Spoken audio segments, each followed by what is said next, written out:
Hi అండి, welcome to Padma home foods. నేను మీ పద్మ. మరి స్కూల్ నుండి వచ్చిన పిల్లలకి ఏదో విధంగా ఏదో స్నాక్స్ చేసి పెడితే తిని చక్కగా హోంవర్క్స్ చేసుకుంటూ ఉంటారు కదండి.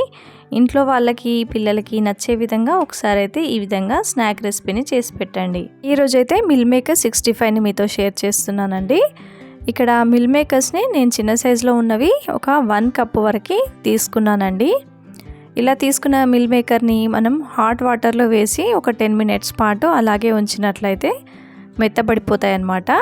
ఈ విధంగా నేనైతే వాటర్ మరిగించుకొని స్టవ్ని ఆపేసి ఇందులోకి మిల్ మేకర్ వేసుకొని ఒక 10 మినిట్స్ పక్కన పెట్టుకొని మిల్ మేకర్లో ఉన్న వాటర్ అంతా స్క్వీజ్ చేసి చూపిస్తున్నాను. వాటర్ అనేది అసలు ఉండకూడదు. ఇప్పుడు ఒక మిక్సింగ్ బౌల్ తీసుకొని అందులోకి ఒక 1/2 కప్పు శనగపిండి, 1/2 కప్పు కార్న్ ఫ్లోర్, అలాగే ఒక 3 టీ స్పూన్స్ వరకు చిల్లీ పౌడర్, రుచికి సరిపడా సాల్ట్ని, ఒక 1/2 teaspoon garam masala, 1/2 teaspoon jeera powder, అలాగే ఒక 1 టీ స్పూన్ ధనియాల పొడి, ఒక 1 teaspoon ginger garlic paste వేసుకొని ఇవన్నీ మిక్స్ అయ్యే విధంగా విస్కర్తో కలుపుకోండి. ఇలా కలుపుకుంటూ ఇందులోకి కొంచెం కొంచెంగా వాటర్ని యాడ్ చేసుకుంటూ లమ్స్ లేకుండా కలుపుకోవాలి.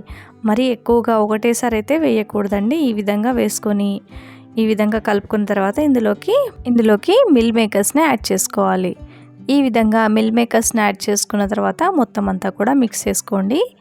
ఇక్కడ విస్కర్తో అయితే నాకు కరెక్ట్గా అనిపించలేదని మళ్ళీ హ్యాండ్తో పర్ఫెక్ట్గా కలుపుకున్నానండి. ఈ విధంగా మనకు మిల్ మేకర్కి మొత్తం మనం కలుపుకున్న మిశ్రమం కోట్ అయ్యే విధంగా కలుపుకోండి.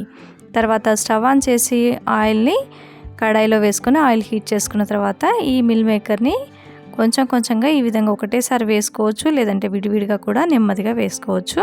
ఇక్కడ నేను ఒకటేసారి వేసుకున్నానండి. కొంచెం ఆయిల్ అనేది బబుల్స్ తగ్గిన తర్వాత కలుపుకోండి.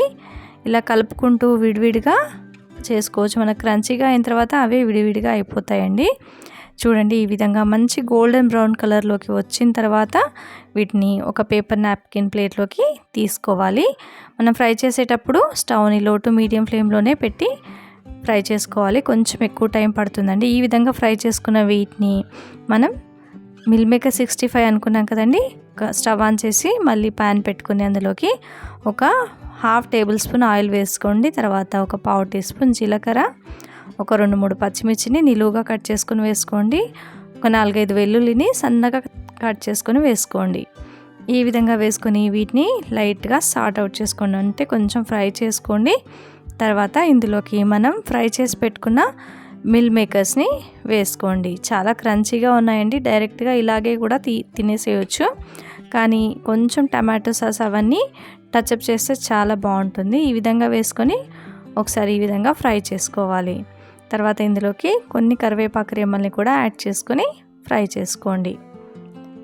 ఈ విధంగా ఫ్రై చేసుకున్న తర్వాత ఇందులోకి ఒక 2-3 టేబుల్ స్పూన్స్ వరకు టమాటో సాస్ని, ఒక 1/2 టీ స్పూన్ వరకు సోయా సాస్ని వేసుకోండి. ఈ విధంగా ఇవన్నీ వేసుకున్న తర్వాత కలుపుకుంటూ ఒక 2 నిమిషాల పాటు సిమ్లో పెట్టుకొని ఫ్రై చేసుకున్నారంటే మంచి టేస్టీ యమ్మీగా మిల్ మేకర్ 65 రెడీ అయిపోతుందండి.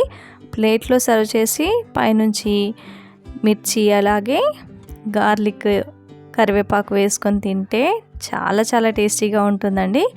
మరి మీకు కనుక ఈ రెసిపీ నచ్చినట్లయితే తప్పకుండా లైక్ చేయండి, షేర్ చేయండి, నా ఛానల్ని సబ్స్క్రైబ్ చేసుకోండి. Thanks for watching.